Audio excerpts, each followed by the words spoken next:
दोस्तों स्वागत है आप सभी का हमारे इस वीडियो में। दोस्तों आज का जो हमारा टॉपिक है वो है एथिल एल्कोहल। तो दोस्तों इसमें हम इसके निर्माण की विधि, भौतिक गुण, रासायनिक गुण और इसके उपयोग के बारे में पढ़ेंगे। तो दोस्तों सबसे पहले तो यहाँ पर हम इसके कुछ बेसिक कॉन्सेप्ट को क्लियर करते हैं। दोस्तों अगर इसके हम अणुसूत्र की बात करें तो इसका अणुसूत्र होता है C2H5OH और उसके बाद में इसका जो अणुभार होता है वो होता है 46। अब अगर बात करें इसके संरचना सूत्र की तो इसका जो संरचना सूत्र होता है वो कुछ इस प्रकार से होता है। अब दोस्तों ये रहा इसका बेसिक। अब हम यहाँ पर इसके बारे में बात करते हैं। दोस्तों सामान्यतः एथिल एल्कोहल को एल्कोहल कहते हैं। इसमें OH समूह संतृप्त कार्बन परमाणु से जुड़ा होता है, अर्थात इसमें अल्कोहलीय समूह उपस्थित है। यह प्रकृति में सुगंधित तेलों तथा फलों में एस्टरों के रूप में उपस्थित होता है। इसे प्रायः स्टार्च युक्त अनाजों से बनाया जाता है, अतः यह अन एल्कोहल कहलाता है। यह शराब का मुख्य अवयव है, अतः इसे स्पिरिट ऑफ वाइन भी कहा जाता है। तो दोस्तों ये रहा एथिल एल्कोहल। अब हम बात करते हैं इसके निर्माण की विधि के बारे में।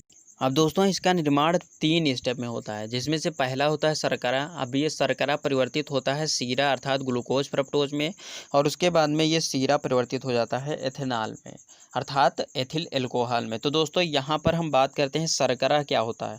दोस्तों शर्करा को बनाने के लिए हमें अंकुरित जौ ले लेते हैं और उसको उबालते हैं, और उसके बाद में आलू हो गया, चावल हो गया, इन सब अनाज होते हैं जो, उन अनाजों को क्या करते हैं हम कुचलते हैं। कुचलने के बाद मिलाते हैं और मिलाने के बाद इसको उबालते हैं। उबालने पर ये बन जाता है शर्करा। अब दोस्तों इस शर्करा का जो सूत्र होता है वो होता है C12H22O11। अब दोस्तों यहाँ पर क्या होता है, जब ये शर्करा जल से क्रिया करती है तो क्रिया के पश्चात ये ग्लूकोज और फ्रक्टोज अर्थात सीरा में परिवर्तित हो जाती है।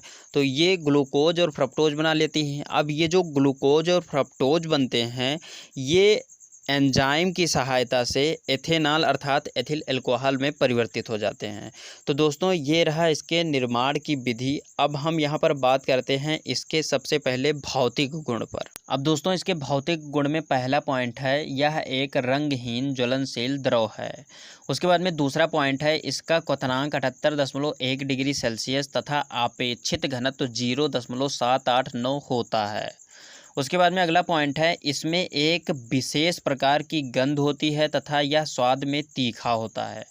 इसके बाद में अगला पॉइंट है यह उदासीन होता है। तो दोस्तों ये हो गया इसका भौतिक गुण। अब हम बात करते हैं इसके रासायनिक गुण के बारे में। तो दोस्तों इसके रासायनिक गुण में हम बात करते हैं क्षार धातुओं से क्रिया के बारे में। दोस्तों एथिल एल्कोहल की क्रिया क्षार धातुएं जैसे सोडियम, पोटेशियम आदि के साथ कराने पर इसके OH का H परमाणु इन धातुओं द्वारा विस्थापित हो जाता है तथा हाइड्रोजन गैस मुक्त होती है। अर्थात अगर हम यहाँ पर उदाहरण लें तो एथिल एल्कोहल की क्रिया जब हम सोडियम से कराते हैं तो यहाँ पर ये बन जाता है सोडियम एथा ऑक्साइड, और उसके बाद में यहाँ पर जो हाइड्रोजन गैस है ये बाहर निकल जाता है। तो दोस्तों ये हो गया क्षार धातुओं से क्रिया। अब हम यहाँ पर बात करेंगे सांद्र सल्फ्यूरिक अम्ल के साथ अब क्रिया के बारे में। दोस्तों एथिल एल्कोहल को सांद्र H2SO4 के साथ 100 डिग्री सेल्सियस तथा 140 डिग्री सेल्सियस ताप पर गर्म करने पर क्रमशः एथिल हाइड्रोजन सल्फेट तथा डाई एथिल ईथर निर्मित होता है। अर्थात अगर हम यहाँ पर बात करें तो जब हम C2H5OH को H2SO4 के साथ क्रिया कराते हैं वो भी 100 से 110 डिग्री सेल्सियस तापमान पर, तो ये बन जाता है एथिल हाइड्रोजन सल्फेट, और उसके बाद में यहाँ पर जो जल है वो बाहर हो जाता है।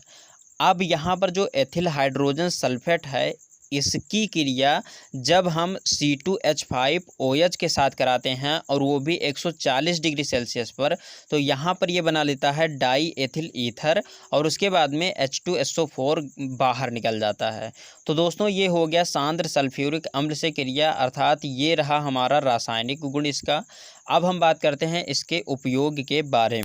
दोस्तों इसका उपयोग पेंट, सल्फर, आयोडीन, गोंद आदि के विलयन के रूप में किया जाता है।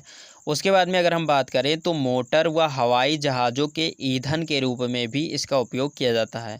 इसके बाद में इसका उपयोग एल्कोहलिक पेय पदार्थ अर्थात मदिरा के निर्माण में भी किया जाता है। उसके बाद में एथिल एल्कोहल का उपयोग जीवों के परिरक्षण में भी किया जाता है।